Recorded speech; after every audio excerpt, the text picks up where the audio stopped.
మొన్నే మనం చూసాం తెలంగాణలో ఒక సినిమా ఫ్యాన్ షోకి అల్లు అర్జున్ గారు వస్తే ఆయనకి సంబంధం లేకుండా తోపులాట జరిగినప్పుడు అక్కడ ఒక మహిళ చనిపోతే అల్లు అర్జున్ గారి మీద 105 బిఎన్ఎస్ పెట్టడం జరిగింది.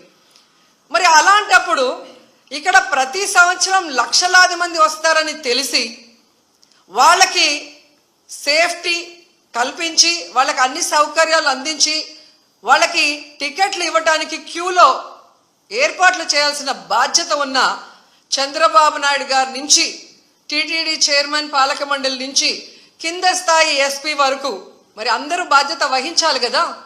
కానీ ఈరోజు ఎంత దురదృష్టం అంటే ఇది పద్మావతి పార్క్లో 5 మంది చనిపోయిన ఆ ప్లేస్లో జరిగిన ఎఫ్ఐఆర్.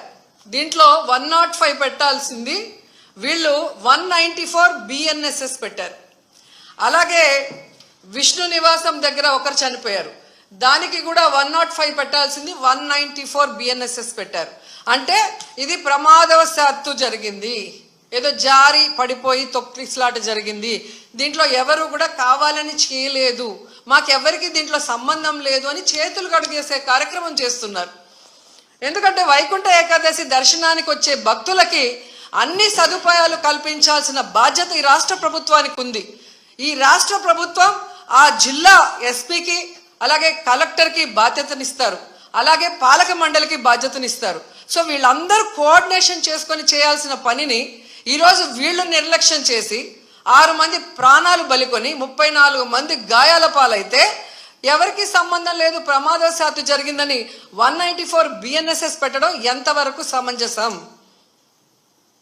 సో ఈరోజు నేను అడుగుతున్నాను, మొన్న విజయవాడలో హైందవ శంకారావం చేశారు, హైందవుల్ని మనం కాపాడుకోవాలి.